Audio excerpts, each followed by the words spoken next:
Hello, folks, and welcome to the channel. I'm joined today with the great Sohail. Sohal. Sohal. Sukal. I was Sukal trying to go for Sohal. something like a Sukal, Okay, but whatever. Trying to go, What? he's trying to go Kelpian. I was trying to go Kelpian. And we also have Totty, as Totty. Osira would pronounce it, because Osira Totty. has a weird British accent that I never noticed we- before. Can we change your name to Titty? Just Titty. kidding. Titty. Titty Tati. The top man. Titty Tati. Nonsense. All right. We have Nonsense. 2 viewers, so that's a record. Ooh. Today What's we're going to happening see in the background there? Wow. Crazy. Sorry, go ahead. what background? My background. Yeah. What is that? He's Oh, got yeah, what's disco fever going. He's got like a God damn it. It's a nightclub in the background. You know what? I'm surprised no reviewers who have ever reviewed disco have actually had a disco ball going around in the background. I think I'm gonna buy one. The closest That's a really thing great to that is idea. Coatrats when he does the disco deep dives. He has like Okay. a disco man on the thumbnail, right? That's the Okay, closest alright. we have to it. Yeah. Today we're going to talk about the episodes of season 3, Sukal or Sukal. I don't know. I don't care. Suckle. And the tide is high, but I'm holding on. Suckle. Or what is it? The tide. There is a tide. The there is a tide is high, but I'm holding on. And of course, these episodes are copyright strike. No, My singing's not that good. If you get a copyright strike for just randomly singing something, no. and that's a great compliment yeah. by the YouTube algorithm. They're like, man, you nailed it. There will be spoilers for these 2 episodes, and of course, this is Sukale, or I'm going to keep saying Sukale for some reason. But episode 11 is the first part in a 3-parter, which we speculated might be the case a couple of weeks ago, but It's it not really an official is. three-parter, but Is it it though? is, right? That's the problem I have in this thing, because they have Terraformer Part 1 and 2, which they're not ashamed to say are Part 1 and Part 2, and if you watch them sequentially, it makes sense. But then you have There Is a Hope. What is it? There Is a Hope, or You Are the Hope? It's That Hope Is You. That hope is you. Yeah. Part That two. Hope Is You Part 1, which is the first episode, and then the third episode, the the final finale, episode. the final episode is the second part, but it's also the third part of the Sukal story arc. So I'm not sure, like, are they trying to be clever or, like, break the mold somehow by, like, mixing that all up? Why not just call these last 3 episodes this, and this part? 1, 2, and 3. But I'm No, I glad just think this is much more like this is getting into like the hyper serialization of the show because like the whole show is serialized, but this season has been more episodic in its format, and these episodes are just the ones that are really tying it in. Yeah. I think where it was There Is a Tide feels more. It doesn't feel. I don't feel it as much as a part 1 or part 2, however you want to put it, as you. I think it's just sit up to that. I am puzzled by the That Hope Is You part 1 and part 2 thing. Yeah. It struggles my YouTube channel as well, but it struggles my rules. But other than that, I just find it a bit weird. But whatever. I joked about maybe in season 4 we'll get a Chain of Command part 3. Somehow involving a Cardassian or something. I don't know. I don't think they should start touching those things. You know what I mean? Just imagine if a Cardassian in like Discovery season 4 took like Burnham or Tilly and did the same thing that they did to Picard. People would lose their shit. There are 4 burns. Yeah. there are 7 signals. I gotta derail this 1 minute, and I have to ask this. Go ahead. So, Hale, you're a big fan of Star Trek Picard. If Picard did a All Good Things Part 3 or something, how would you feel about that? I'd say fuck off. And it's only one part, by the way, because It All Good technically Things is. It only aired one as part, one. yeah, So they could do like an all Good Things Part 2. You'd feel angry about that? You wouldn't Yeah, like I'd be it? very angry. You don't mess with All Good Things. As soon as Star Trek messes with All Good Things, I turn into a hater channel, and you're gonna hate me. Everyone's gonna Oh, wow. hate me. You put on the Watch mask? out! Watch out, Doomcock. It's gonna be worse than that. So don't mess with my all good things, please. It's Gloomcock. Gloomcock. Let's get into the first episode of this two-parter so far. Yes. It starts off with that scene where they're mourning. They're still in the room mourning Giorgio, and Gray comes back, and poor old Adira is like, you went away, and all you gotta say is sorry, and it's like all this kind of teeny drama stuff that I wasn't quite interested in, although I do really like the character of Adira, and I like the whole thing where Stamets and Culber are being like her paternal figures and helping her through her stuff, right? They. Oh yeah, shit. You're welcome. I do it too. Everyone does do it. these things to myself. Everyone does it. As long as Well, you remember, try to remember. As long as somebody corrects me, I'm cool with it.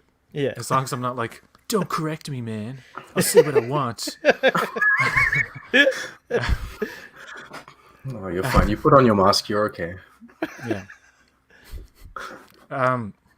Yeah. So Adira is a great character, but none of what happens in that first scene is really going to tie in, and I think until the last episode, because of course at the end of There Is a Tide, she does at the end of Sukal she does transport down there, so she is going to help them. And of course we don't see any of the stuff with Saru and Culber in the in episode 12. But going back to the beginning, Saru finds out, or they find out, there's a life sign in the nebula, and I don't know why, but Saru's like, yeah, I kept this a secret. I don't know why I didn't mention it before, but yeah, she was pregnant. She had a child. Yeah. And I'm like, why keep that information secret? Like, shouldn't you be sharing these things with your crew and not being all like scared of what they might think? It's particularly odd because they mentioned when they first saw the hologram in the episode. What was that episode? The Guardian episode. Terra Firma. Someone's like, "Oh, look, radiation must be causing those red marks," and Saru doesn't say anything. He knew that it was from pregnancy, so I thought that was really odd that he did withhold that. I also thought it was odd that he's so he seems to be like kind of lost even in this episode. Like he's like he doesn't really know what he's doing. I guess he's kind of like he watches Grandfather Willow for like, I don't know, like a little extra time than he should, and like there's just something going on with Saru. It's really bizarre, and I hope I'm pretty sure I hope we get a reason for that. Well, we get that scene where they confront Sukal for the first time, and Saru's just adamant. Yeah, we're from the outside. He's like laying it on a little too thick, to be honest. And Burnham and Culber realize, chill out, because he's basically like a child. Like he doesn't. Burnham points out, maybe this is all he knows. So in fact, you're dealing with a child. So maybe you should just be easy on him. Would you like some kelp? Would you like some kelp? I actually think that was well written in that respect, and I know it kind of it makes Saru come off like as not as good as he could have been, but I actually think it makes sense because yes, from Sukal's perspective, Kelpians aren't extinct, or like he's seen Kelpians all his life. All he knows is that he's in a program. But Saru is coming from this angle where he's desperate to find like another Kelpian friend, right?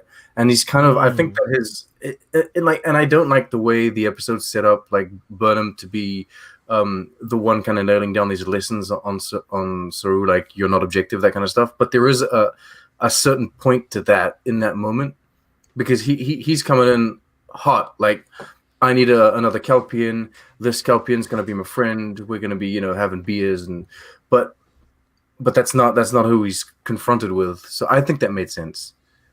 Yeah. And I gotta say about episode 11 is that it's one of the most visually stunning episodes. It's just the artistry of the visual effects, I find, are some of the best I've seen in the show so far, because it is like a dreamscape, and I love the idea of this advanced holographic system raising a kid, and it being programmed by his mother, and his mother had to have been like a genius to really like. It's terrifying also. It's terrifying as well because he's learning from things that aren't real, and this whole setup of the kelp monster keeping him at bay. It's obviously something that was created, perhaps by the program or his mother, to kind of keep him from questioning the outside. I think because when Saru starts telling him that we're from the outside, the doors fucking gyrate and shit, and the thing busts open, and it's a representation of his fear. And somehow I think that's the program keeping him in check so that he stays in the bubble. That's just a theory. I don't know if that's true, but What I want to know is when he was born, Sukal, did he manifest? Did he have this like manifestation of these weird powers or whatever? And that's why maybe they put him in. I think he can't leave. I think he can't leave. Like like he's tied to the planet or something. Because why would you, first of all, why would you create a holo program for someone that you thought was going to die just like everyone else? They must have figured out that he is somehow immune to the effects of the radiation. So they were like, okay, well, we're going to die. So we need to create a program that's going to keep going after we're dead to raise this kid, right? Which it's done a poor job because he's like kind of, simple. And then the other thing is they must have known that outbursts from him cause these like ripples or these like disturbances, because the program is specifically seems to be designed to keep him simple and calm and like in this state of like, childhood or whatnot. So there's something more there that we don't know, and I think we are going to find out, but I'm just curious like what the heck's going on. There has to be something like that. What do you guys think? I think you underestimate parenthood, and even if you know your kid's gonna die, you're still gonna make that program to try and make them live. You know what I mean? Like even if it doesn't make sense, it's kind of like a parenthood decision that you'd make. No, but 32nd century, they know. I mean, they must have done a genetic thing Still, on him. Like they must have understood that he's immune to the effects of that radiation. I can't believe that they don't know that. Like They were ignorant to that, perhaps. Yeah, because he's totally unaffected by it. Like everyone else has like burn marks on their faces and are dying, and he's like just cool as punch, like putting kelp on people's Well, faces. they must have figured that out when he was, because they talk about like the gestation period and how he was like affected by the actual dilithium that's around them. So yeah, I agree with that. There's probably a theory, like that's probably a valid theory, that somehow the dilithium affected him in a way that he can't leave the nebula or anything.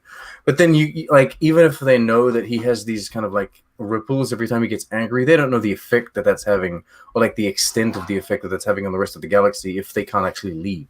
Right. I don't think they knew that it caused the burn, but like it seems like something about him, like it just seems so crazy to me also, by the way, that an emotional state. I'm kind of waiting for the finale to pass judgment, but like I'm really inclined to hate the whole story of like an emotional You're on the outburst fence. is what caused the burn. I'm just waiting. I'm waiting. I don't want to like, but like so far I'm not enjoying that whole aspect of what I've seen of it. It feels more like a plot hole than a plot as it stands, but we don't have like the full explanation of it. Right. It seems really flimsy or kind of just like, I like the concept of it, but the execution is not good as it stands. And I think that's what put everyone off, or a lot of people off, the actual episode, Sukal, right? Because like, as you were saying, visually it's stunning. I think it's one of the best creature designs we've ever had in Star Trek. It wins from the perspective of I'm glad the burn wasn't caused by Michael or the Discovery or like any of those theories. It's not a burn. Burn Yeah, 'em, it's not burn. like a literal burn. I'm glad it wasn't like the alternate universe Discovery or like the Discovery, something like that. I'm glad it's something original, but I'm on the fence of whether or not I'm gonna like it. We'll see. You're muted. You're muted. You're muted, sir. I am muted, sir. Uh, um, let's just highlight some of these comments and just go over them real quick and then move on to the next thing because I don't want to leave our audience out. Oh yeah, So- of course. Hey. Hey, Hey, hey, I was Win. doing earlier. Hey.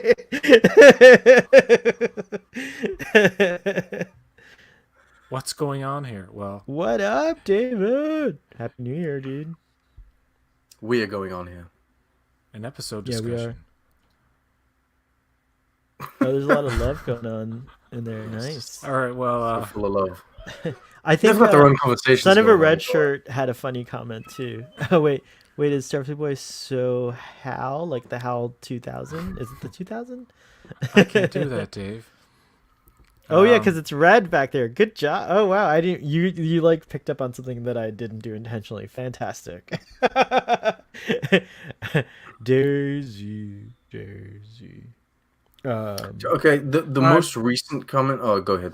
What was the most recent comment? Well, there's Oh, the well, one. Son of a Red Triangulum's Shirt. talking about. Oh, sorry. Triangulum's talking about like how they did the Tilly thing. I do think they were trying to play that differently than what the example you're giving about Geordie, right? I think what they're trying to do is they're trying to Hold give on, like Tilly let a me just- crash course. Let me just read it Basically. out so everybody hears it. I wish they had done of Tilly. What? I wish they had Done the Tilly thing. Done the Tilly thing differently. Sort of like LaForge in TNG Season 1 episode Arsenal of Freedom, where she'd just end up in command and then prove herself. Yeah, I kind of agree with that. Yeah, that's a good point. But there's no way she would end up in command Yes, as there like. is. There's the end- plenty of she's ways an she could have ended up in command.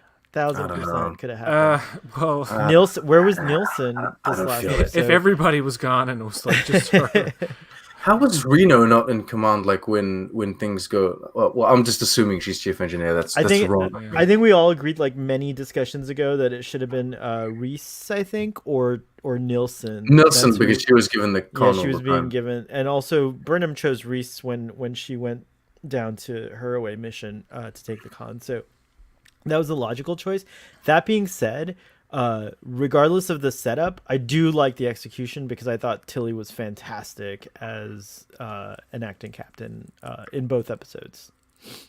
I'm not a fan of it. I understand the kind of crash course or field training kind of aspect to it, and I do think that's something that we could have explored more in older Star Treks. Now that I think about it, I think maybe it would have been interesting to like, and they kind of did it in Voyager. I think with Kim's given like the night shift or something, but he's overwhelmed by it. He's really happy.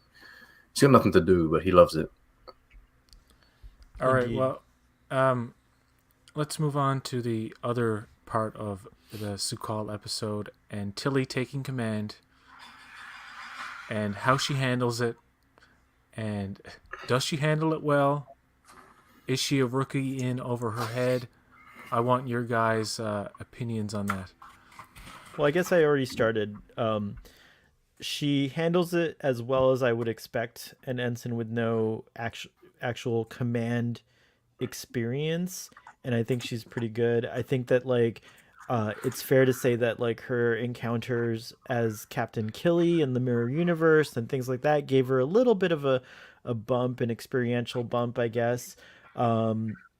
But that being said, I do think that like the show is doing something odd with it where people seem to be highlighting it and like throwing it in her face a little more than I would think. And I wonder if they're like I don't know what that means.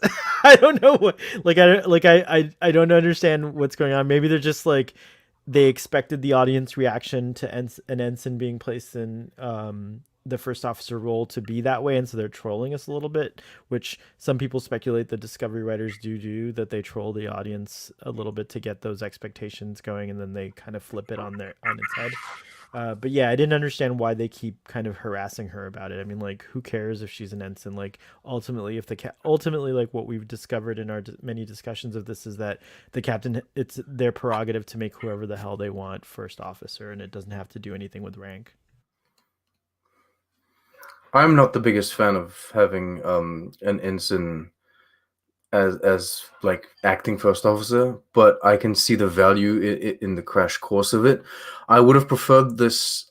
You point out that like this has become a big deal, not only online but like kind of in the show, and I would have preferred it if it was like a B plot running throughout the entire season. I think that would have worked better.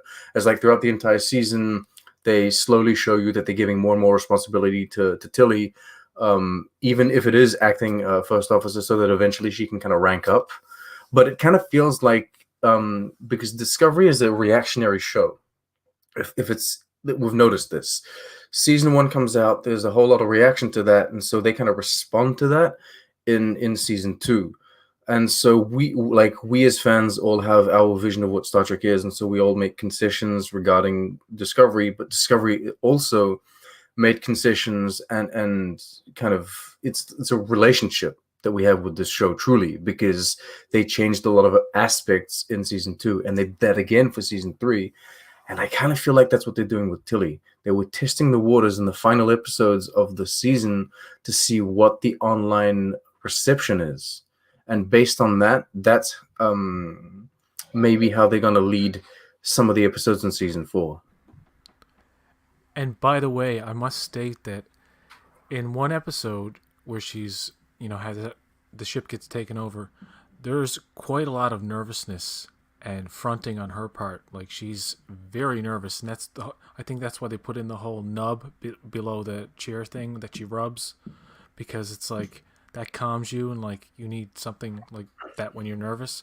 But then you get the next. But then you get the similar. But then you get the next episode where she's making like command decisions in a totally different way with a totally different attitude. Take a look at those two episodes, and like she's one way in the other, and then she's like almost like a different Tilly in the next one. Which is I like that actually. I think like it too. Yeah, it's great. Yeah. I was gonna ahead. say like I was gonna say that's like something that I think that like the the person who's like kind of reluctant to be a leader can sometimes be a really great leader, and I think that's what she has no choice now. It's like life or death, right? So that's what's kind of like getting her to step up. But it is weird that the thing that they choose to taunt her with is her inexperience. It's just strange. I don't know. I think it makes sense probably, but I just wasn't buying it. I have no issue with drastic character changes, because I feel like I complain about this on my channel sometimes, like how Saru's this way and then he's that way, or Pike is this way and I have no problem with that, because like even in our everyday life, like workplaces, we probably notice that someone that hasn't been like a team leader all of a sudden is put in that position, maybe they'll find themselves and really have that drastic kind of character change. It's just that I find that Discovery does it quite often. And it always depends on like what kind of story they're trying to tell and how they're stitching the story together. So I feel like Tilly taking charge in There Is a Tide was a bit weird. And it was kind of like out of the blue, considering how easily she was kind of overwhelmed in the previous one. Yeah, maybe it would have been, even if it was still the same episode, maybe it would have been better if the entire story of the crew, so there's Burnham, there's the negotiation, and then there's Tilly. Maybe it would have been interesting if that story was like Tilly focused and really her trying to come into her own and trying to become that leader that she is basically straight off the bat, like, because they do the tapping and then she just takes command, right? So I don't know. I don't know how that could have been done, but I'm not the biggest fan of it. I couldn't find my unmute. But I thought, how do you plan on responding with your mute on? Well, I do that just because they're watching TV in the background, and I don't want it to come out on the stream. I just want to respond to Braxton. No comment. Yeah, I knew it. So did Blue. Hi, Blue Spark. That's funny. No comment is often the most telling of comments, isn't it? Oh my. Okay, let's. Oh yeah, sorry. Go ahead.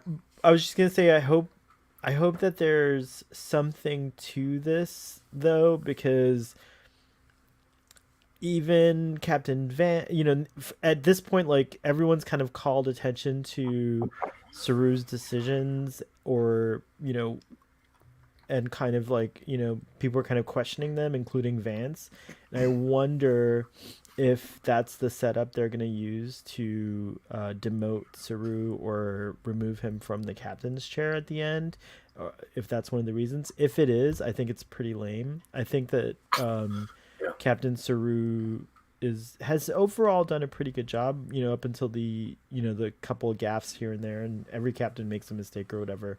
So I really hope that I'm surprised and my expectations are subverted, and that Captain Saru continues Well- on to next season.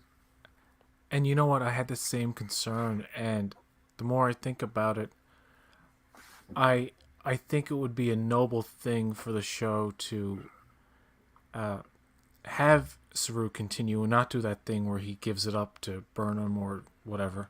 Whatever happens, yeah. Yeah, because we do have captains in Star Trek in the past portrayed as not making the best decisions.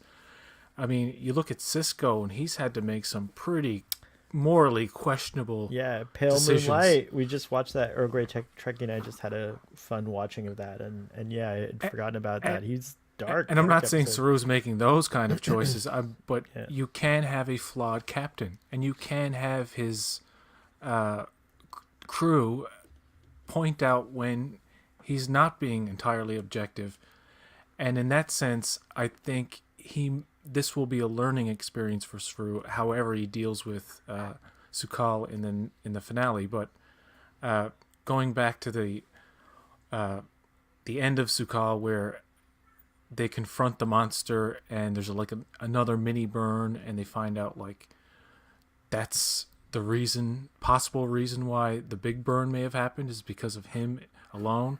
There could be another element to that they haven't revealed, but we don't know that yet.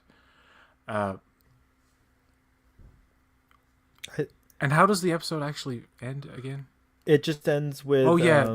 Osira The takes ship gets over. kidnapped. takes over and takes the Discovery, and they jump out.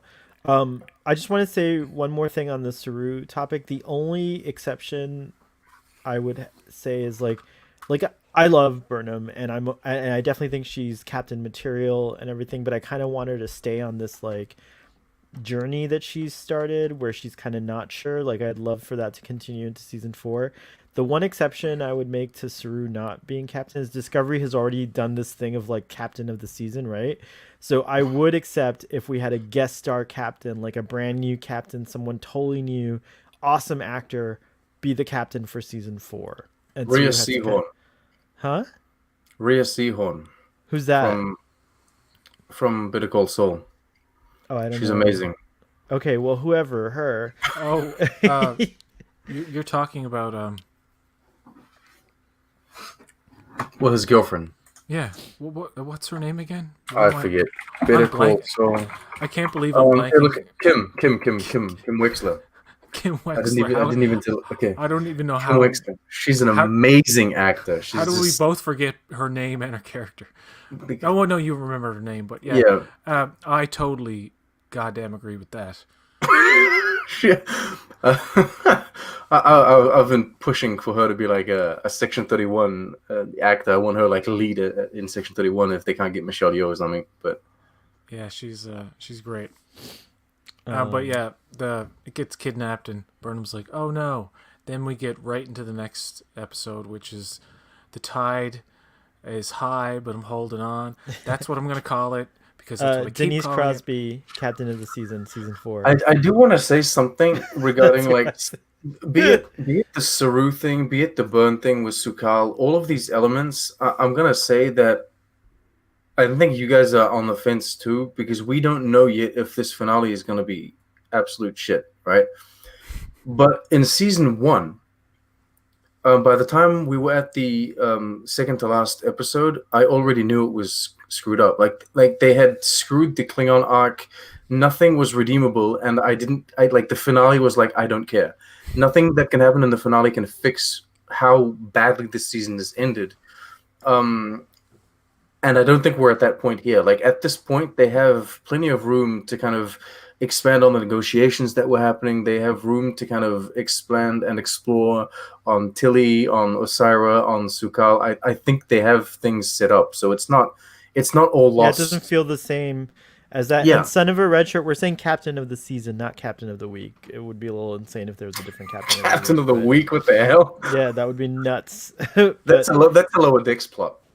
I do feel that same feeling. I don't know. I don't remember our Starfleet Boy discussions, but by the time I was, yeah, the season, it didn't look like it was going to add up. And they added We had a extra very episodes too, interesting yeah. mirror universe kind of arc in the middle Mm. of the season, right? And then when they came back, they dived back into the Klingon War, but the Klingon War never felt.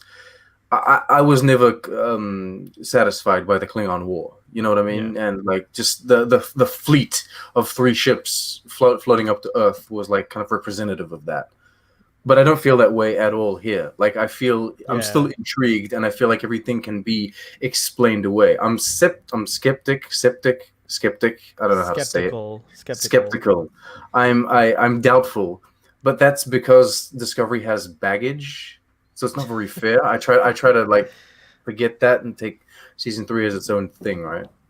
Yeah. Earl Grey Trekkie asks, why did Burnham leave Saru? I missed that. It was Saru was going to leave, but Burnham convinced him to stay because he's probably the only person that can make a true connection with Sukal, because of his Kelpian-ness. And I like how Culber's like, I'm staying too. Yeah. I'm not leaving you behind, Captain. Which is something that like McCoy would do. Yeah. So the beginning of this episode, Osira's in the Discovery and trying to get in, but they don't know that yet, and they have the Viridian firing on the Discovery, but not really damaging it to as a ruse. And Admiral Vance catches onto it, and they have the Discovery crew hostage, but they don't want to harm them because she legitimately wants to use them for leverage. She knows she's not going to get anywhere by killing the crew, which is why I think She only has the bridge crew. the bridge crew. But Yeah. she has no hesitation in killing Ren, which of all that speech she had, all that talk she has with Admiral Vance, and that hologram lie detector thing, that's confirming that she's telling the truth. I don't buy that for a second because I'm not believing that she's telling the truth, because I know that in this time they must have counter technology, I call it, where if something's trying to scan you, you can trick it with another device. So I think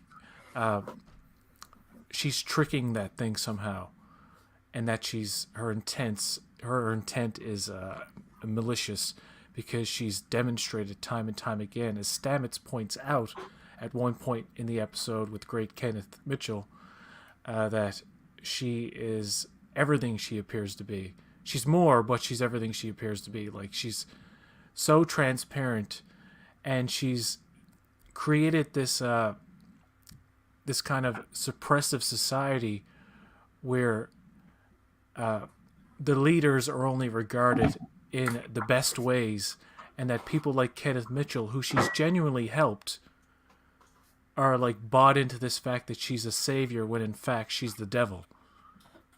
You know what I mean? Like, so I don't think she's I think she's gonna die horribly in the finale, because she's gonna do something very horrible and kill a lot of people.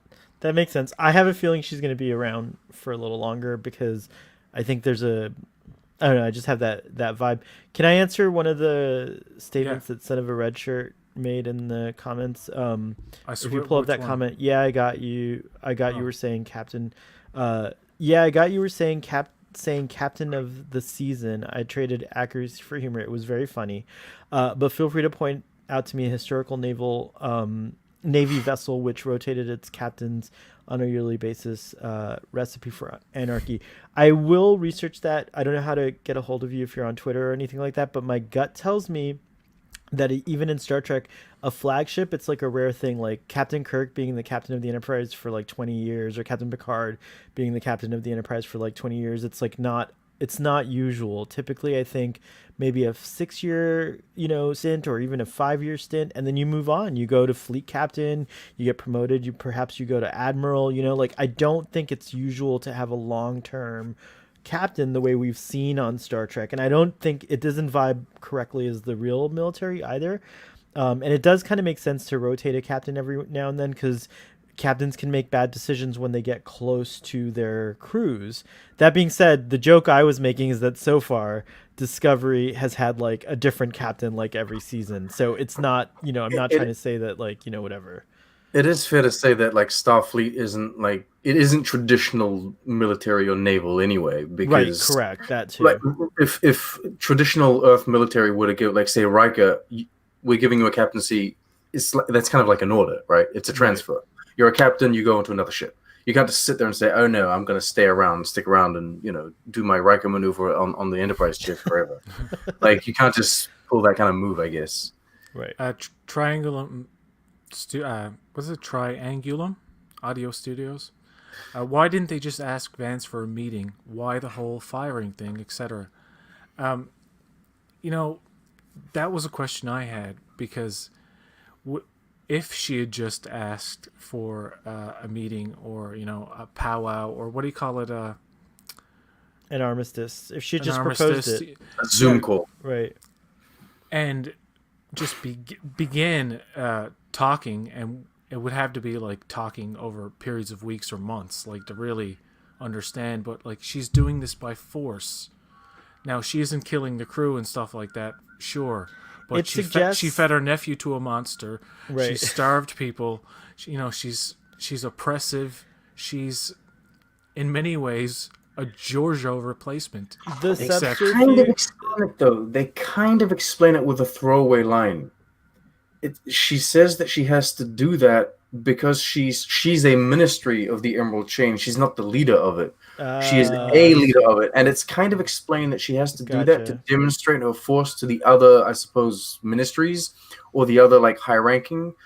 Because if she came and knocked on the door and said, "Hey, I want to talk," then the other people of the Emerald Chain would think, "Well, you know what? This is not good." And so she tries to play it off, and I don't know if she's lying or not, but she tries to play it off as like, I'm the good one here because I've been the one advocating for... It seems confusing, though, because... slavery, that kind of stuff. It's confusing, though, because so far we assume there's a president of the Federation. We haven't really seen one or met one, but also we assume Osyraa is like the big boss because it's like, I don't know, it feels like so far I know she seems like the leader of the Emerald. It's confusing. That's all I'll say. It is confusing because what we see on screen isn't exactly. Well, this arc that they're doing, they could have, if they had more confidence, right? They could have maybe played this out over multiple seasons, and they could have really established the landscape of the Federation, shown us different captains, shown us kind of who the president is, and then shown us the landscape of the Emerald Chain as well. Really gone over, like, these are the various leaders, and they could have set up over, even if it's just 2 seasons, how Osyraa is, like, she could be just as bad as she is, but drastically different or better than all of these other Emerald Chain leaders. Or, like, you could have, like, all of these different people. And clearly there were people like, what's his name, Aurelio, which he's not a bad guy. He didn't even think that the Emerald Chain was as bad. He didn't even know it was pesticide was used. Yeah, like he thought it was like helping. It would have been nice to explore a bit of that. And originally they wanted to make Discovery like the Game of Thrones in space, and I know people kind of like object to that, but I think it's a really nice concept. It can work, and this is the kind of, now that you have like a complete new sandbox to play with, right? Because you're in the future, you could do that. You could do like all of these different, I don't know, factions, etc. Yeah, that's true. Let's talk about the diehard element of this episode, which I thought was corny and cheesy, and Burnham strangling the guy with her legs was unintentional comedy to me. And even the getting stabbed, like everything in that was comedy gold when it really shouldn't have been. You know what I mean? People will remember this episode as either the episode where they eat shit apples, or the episode where Burnham has no socks. Uh, can you That'll be. can you remind me of that tweet that you put out about? Oh, I did a stupid prediction for like the finale. I want Vance to throw an apple, like kill Osira with an apple, and say like eat shit as he throws the apple. But yeah, No. But yeah, I got a fake laugh by Starfleet Boy. It was real. It was he's like, real. "Haha, It was real. haha." It's I have a confession to make. I only saw Die Hard one time, and it was the year it was released, and that's it. I've never watched it again. I don't watch it at Christmas like everyone I else. saw Die Hard 5 in the movie theaters and thought it was garbage, and then I was told to go and watch the first one, so I watched the first one. So I watched the first one the year the fifth one came out, and then I haven't seen anything since. So I'm not a big Die Hard connoisseur. Die Hard with a Vengeance with Samuel L. Jackson is my favorite. The, And the that's titles of these movies are so corny. These were like the Fast and Furious movies before Fast and Furious came along. Oh, but No, in I Die think Hard they're with a just like the Vengeance, Die it's Hard Jeremy movies. Irons as the villain and Samuel L. Jackson and Bruce Willis together. It's a really fun movie to watch. But yeah, Die Hard 2 I absolutely despise. Anywho, and 4 is not bad, and I hate 5. Did you want them to call this episode "That Hope Is You with a Vengeance"? Hopefully. I was hoping for it, I meant to say, but yeah. They didn't go down that route, I unfortunately. think next season should be called. Every episode should be called "That Hope Is You" part whatever the episode is. Just So just start calling it Star Trek Discovery Chapter 1, Chapter 2, Chapter 3. And yeah, I think so. I think. So this whole thing with Burnham getting stabbed, and she has this technology on her person which can generate things like 32nd century advanced phasers. And it's like, don't you think that the badge, which is supposed to be like your communicator, your tricorder, and this and that and the other thing, why couldn't it be a medical tricorder that could generate a dermal Forget all regenerator? that. Yeah, forget all that. Like you have this hand bracelet where your phaser goes onto and turns into. Why can't that also generate like a hypo spray or a dermal regenerator? Like this hand unit Okay, can just create because all the things plot. that you need. That's it. That's the reason, because plot Right. demands it. I But get it, but I yeah. think we could try and explain it as medical technology is very different to like just random tools, and maybe they're more intricate. Maybe they're more. It's more complicated to develop like a dermal That's a regenerator nice. phaser. That's a nice try to explain. That's a very good attempt. That's a nice try. Hey, look, it's stupid. They wanted to make You it die. tried. You tried. You did a good job at trying. Someone in the writers' room said, "Hey, it'd be so cool if she like It's- stitched herself together." That's what happened. That's all it was. And It didn't bother me until people were pointing it out because I was still stuck in the 23rd century or the 24th century or whatever in my brain. But yeah, like PJ's absolutely right. There should be like another thing that pops up that lets you heal yourself when you're. There's when you're also the fact damaged. that they have rashes or blemishes, however you want to call it, like radiation things, in the episode prior to that. But they're supposed to be holographic versions, that's so they're not supposed to have visual blemishes. that's like- exactly right, because Well, we don't really know what's going on because You Saru think says he has only- only Saru says he can feel his human heart or something. So some weird stuff's going on in this technology. But Well, that yeah, was- you're right. It He should has a only be fear a- of heights all of a sudden because he's human, but that's a bit strange. Like, did the program, is it so advanced that it like gives them personality traits or changes like? I think so. I think We're that not gonna part is find true. out. But the whole thing about the sores and stuff on their face, that's, I think, just a storytelling element that they're just Yes. throwing the logic out the window on that, Just the because same way in the original series, there's that episode where there's all the kids in the trash planet. But Dr. McCoy gets all these blue blemishes, and then he injects the vaccine, and they disappear. It's like That's it's for true, yeah. story. It Yeah. makes no sense. That's not how it works. But for story, it's like we have to show that he's healed. and also, like, you could say that the holodeck is making them the things appear so as to tell them that they're getting sick. But I would have liked for Culber to say, go the opposite way, where they don't see them, and Culber's like, I can feel the sores. We can't see them because of, but Saru, we have to hurry up or whatever. What would have been really cool about that is that when Burnham beams back to Bookship, all of a sudden she's horrifying, right? Like, because you didn't see it on the Yeah. planet, and then all of a sudden you see Yeah. it. I didn't mind that it faded so quickly, like in that scene where Book is injecting her and it kind of fades and she feels her skin and it's gone. That I didn't mind because, again, like you said, established before, but also expected by the 32nd century that it Oh, could yeah. heal that fast, you know? Um, Which makes it even worse that he's able to do that and make the freaking blob disappear, but she can't just do that and make her wound heal. yeah, it's true. It's like and, It'd a be little horrible. bit of You're healed, inconsistency in but the blob technology. is going to stay on your face forever. Oh, Yeah. that sucks. One of Trek on the Tube's favorite words is trash triangulum. Audio. Is it? You say trash a lot. Trash. Trash planet, trash plot, trash phaser, trash ship, How would you describe garbage, that planet? garbage. It's garbage. Garbage. You're the Gordon Ramsay of Star Trek reviews. So Osira has this meeting with Admiral Vance, and let's just get into like why do you think her motivation is for this? Like Sean explained it earlier, like she has to kind of toe the line of the society that she's representing. Really, and when deep down maybe she doesn't want to do that. So I guess, that's a possibility, but I still don't trust her.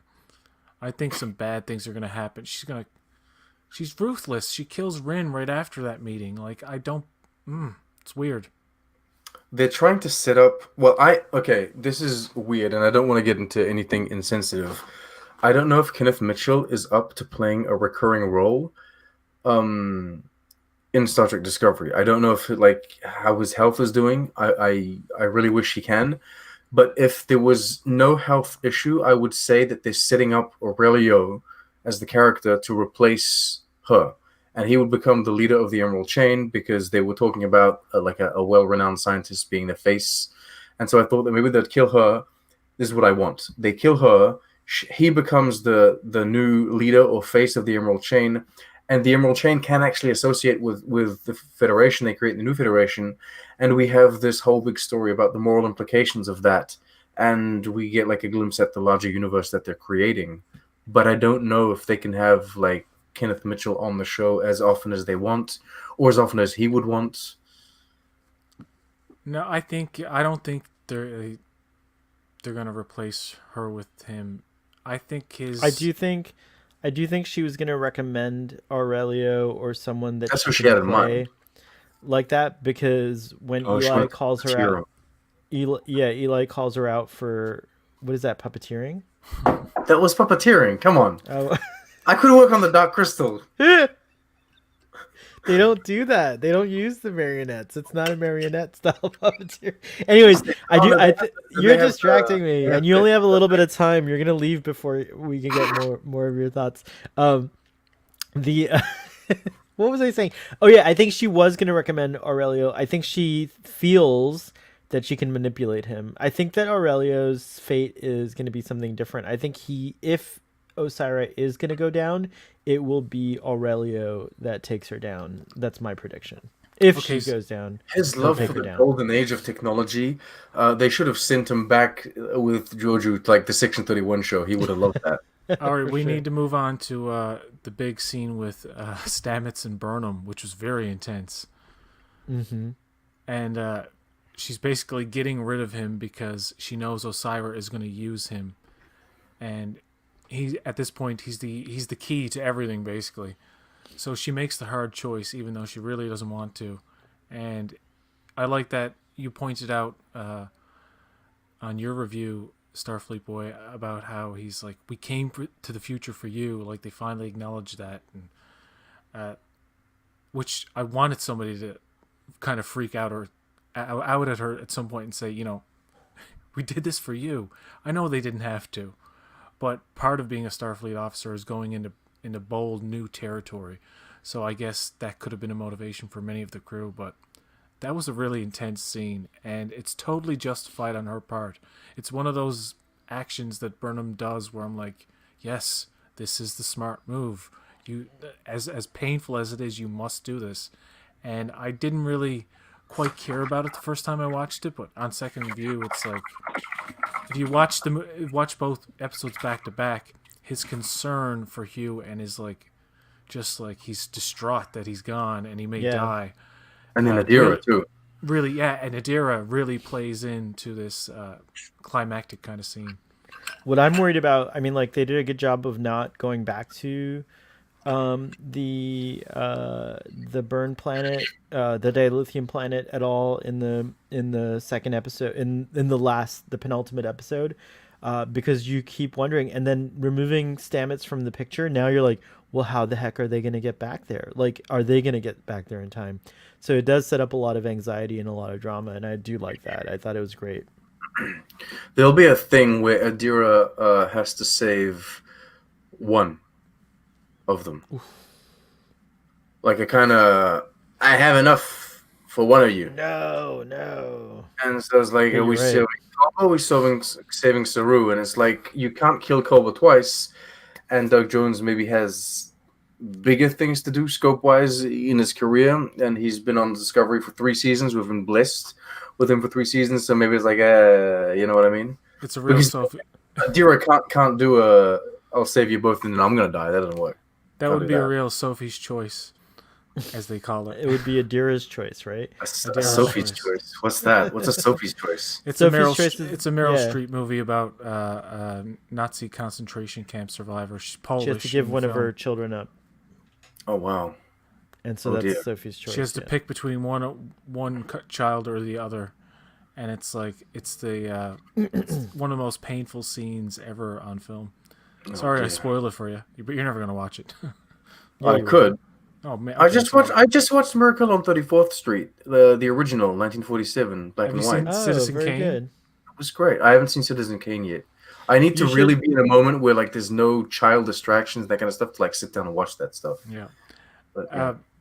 So this episode ends with those cute little dot 2784s, whatever they are. 23s, right? 23s? Dot 23s? Yeah, dot 23s. What did you think of that? Why didn't Janeway have any dot 17s? God damn it! She got 12s. They might have been dot. Canon Schmanon. Plenty of those. I want someone to not just remaster. I don't want them to just remaster Deep Space Nine and Voyager, but when they remaster them, all the exterior shots after a battle have to have dot robots repairing the ships. I refuse. I understand what you're saying. That is too Star Wars. Dude. Because then you have a problem with all these random CG walking around in the streets that didn't exist. No. I demand the dots need to be spread throughout Star Trek. I mean, they already put it in Star Trek. You're going to start replacing things in O'Brien's hand, like he's repairing a dot. These carding dots ain't working. That's what's going to happen. You know what they should do to TOS when they release it in 4K? Digitally deep fake all of the Kelvin universe guys onto the old 60s actors. That would be even better, right? But I'm down for the dots. You got to throw the dots in it everywhere. Poor Father, he's like throwing things at the TV right now when he hears this. And I also hope I really don't want them to give TOS a 4K treatment before Deep Space Nine gets its HD treatment. That would piss me the hell off. Like, no. Oh my god. Yeah. So that was a weird sidebar. But I did like the dot robots. I agree that it makes sense in this century now. Right? They fit here. Yeah, exactly. I agree that they fit here. They feel like a response to Baby Yoda. Making them cuter with the bigger eyes and everything. Yeah, but hey, they have the division colors. Like that's cool. That's fine. Right? That's okay. That's cute. It's like, but I understand that. I just don't like the fact that they existed in the Discovery era, and especially on the Enterprise. Like if they had said Discovery is a unique ship, it's a science vessel, they have a lot of robots helping them out. Fine, that's okay. But they came in with Enterprise, and it's like. But what? Anyway, You object to that, but you don't mind that the Enterprise is like 6 times bigger than the TOS I Enterprise, and that it hate has like. Discovery Enterprise. I despise it. I think it's the worst thing. And what pisses me off more is that people praise it like oh, look at the bridge. It's anyway. I Well, can't leave it on is that. cool. Anything else? I can't Everything leave about it is this. everything about it is cool. It just doesn't. It Well, doesn't fit. we'll give you the final word on and what you expect from the finale. Yeah. Not, I don't know. Actually, I don't know what to. Okay, I one thing I'm sure of is the Sisters of Truthfulness. So Wonder Woman 1984 will arrive in no the Sisters of Absolute Candor will arrive with like a fleet. They will arrive with, and I don't know if it's going to be a Navarre fleet or a Vulcan or whatever, but they will It'll be arrive. the Navarre fleet. Yeah, they will save the day. That's for sure. I hope it won't be a big battle, but they might play it down. They might do like we setting up a battle, but we won't have it, like a Picard kind of finale. That's the one thing that I know will happen. I don't know if they're going to kill Osira. I feel like we're going to have a departure from Doug Jones as the show. I feel like they're going to leave the captaincy open again.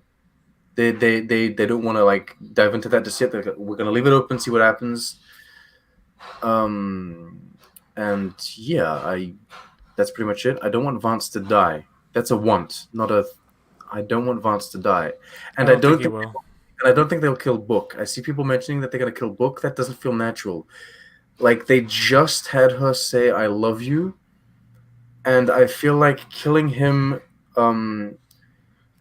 wouldn't be a surprise or a twist. Killing him would be an undercut and bad writing. That would be like a shitty thing to do. It would be trash.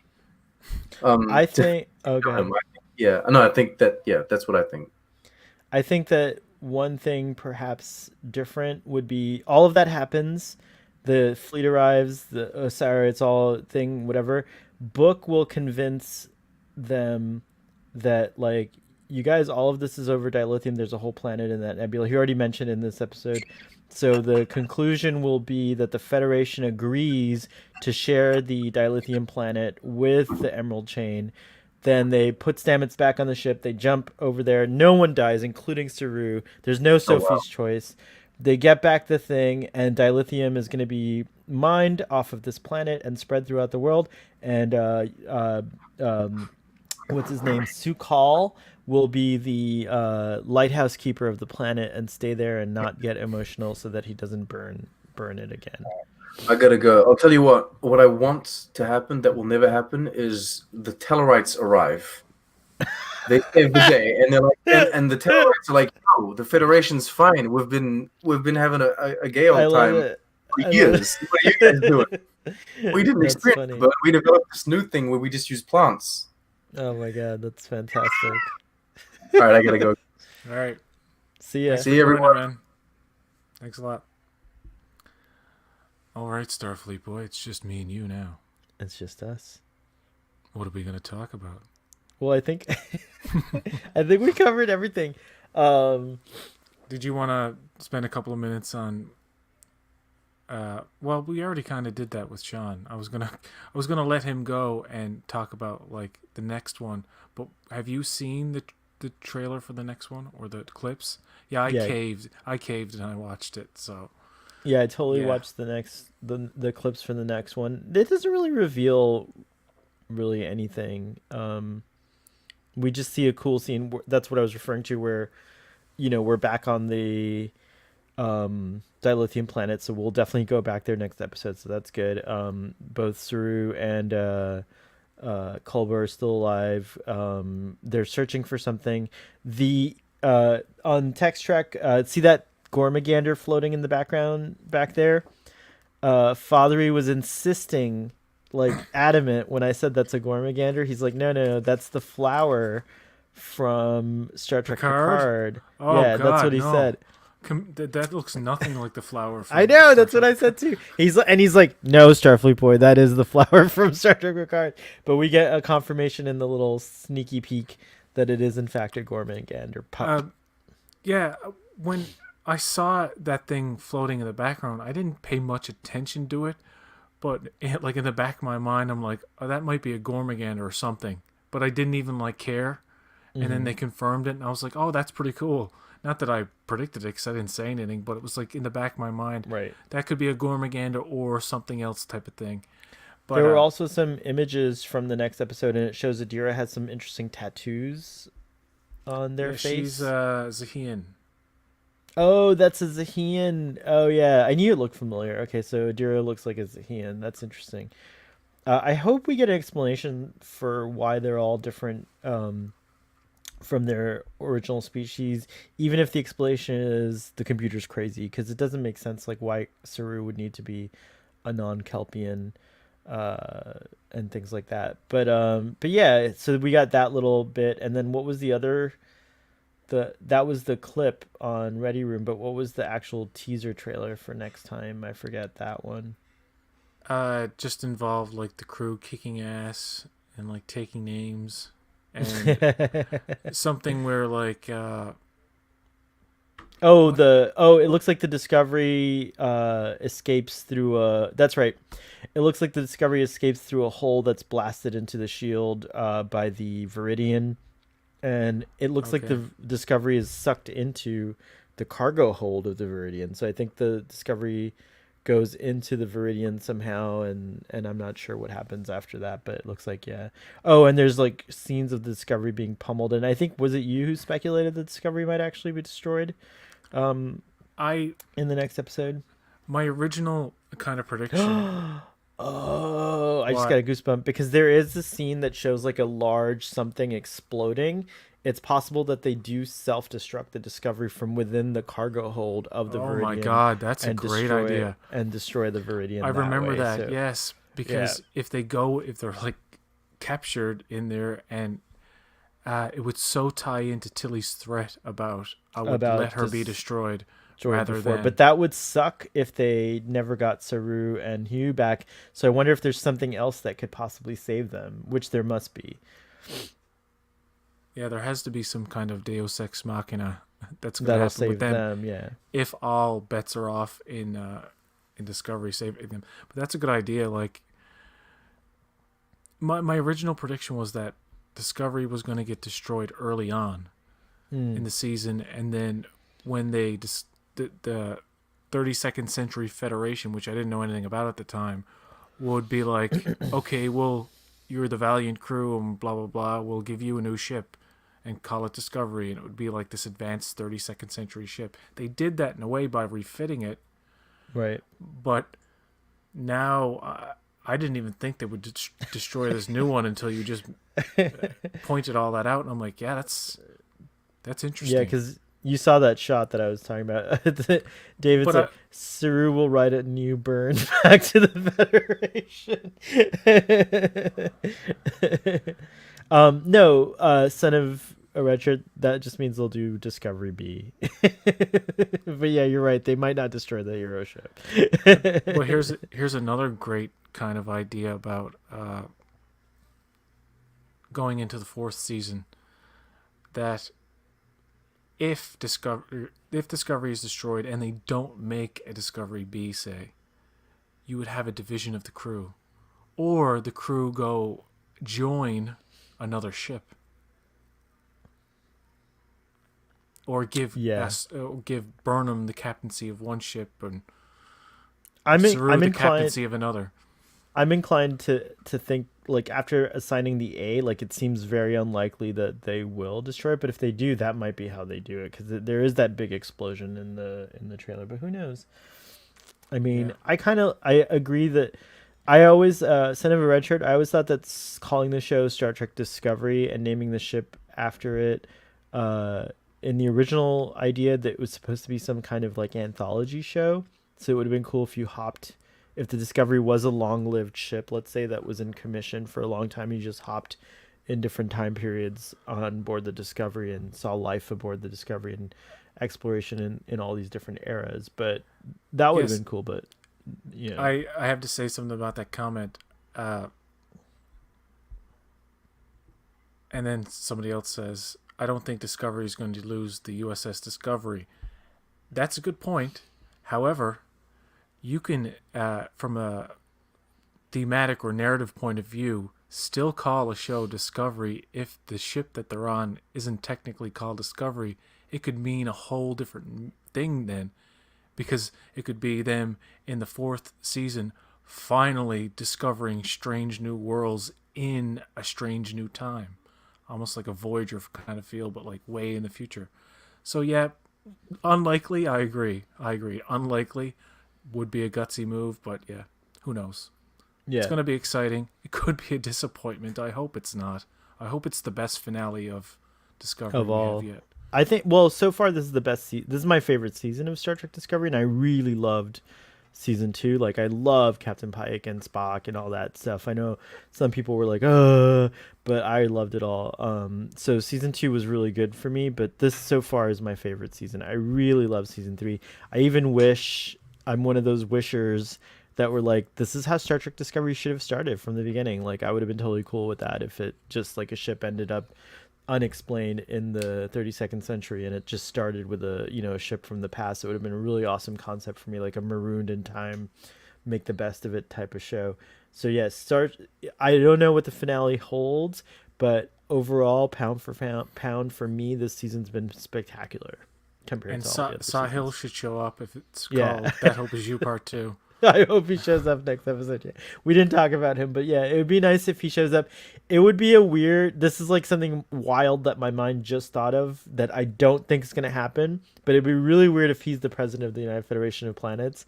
At the end, it's revealed that it's actually him the whole time, and he's hiding out all the way over there for whatever reason. But I don't think that's going to happen. I mean, for safety reasons. Right. But no, I buy his story about his father being a commissioned officer and all that. So it's a wild thing. Yeah. Other people have speculated that Vance is actually the president of the Federation, that it's one role, the Admiral of Starfleet, the Chief Admiral of Starfleet and Vance, etc. I think there is a president that we're not seeing, and some people say it's Kovich. I don't think it's Kovich. But when Osira asks, "Where is your president?" He says, this is a security thing. Obviously, we're not going to bring the friggin' president in front of you, and that makes total sense from a military security point of view. You know what I mean? So I think if you don't see the president in the finale, they're definitely going to cast that person for the 4th season, and it has to be somebody like really good, like a really great actor. Yeah, when I didn't know that Hope Is You Part 2 was going to be this season, when we thought that the last episode was going to be something else, so we were all speculating that Hope Is You Part 2 was in season 4. I thought, they're going to really stretch this out and like we're going to live in this kind of world. I have a weird feeling now that, again, huge dilithium planet, problem solved.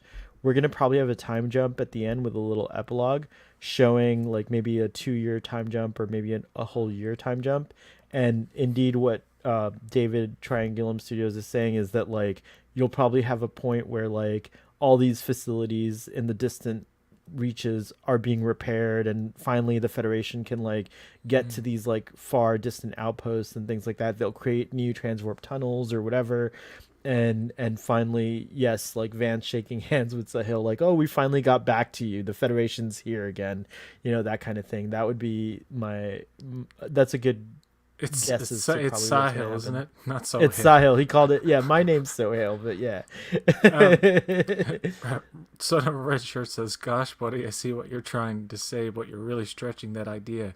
You could have taken the Enterprise out of the show Enterprise and argue that the crew could still be Enterprising. It's true. Yeah. Michael Giacchino created a track called "Enterprising Young Men" or something like that for the 2009 soundtrack. I forget what it was called, but something along those lines. All right, Starfleet boy, we're going to leave it on that note. And I want to thank all the people in the comments. Yeah, it was a really lively chat. That was very fun. That was really great. I want to thank Trek on the Tube and yourself for joining me and My looking pleasure. Thank you forward for to having me. discussing the finale. I know, it's 2 days That's gonna away. Yeah. It's happening. And we'll either be ecstatic. Well, you'll be ecstatic, but We'll see. We'll see. You never know.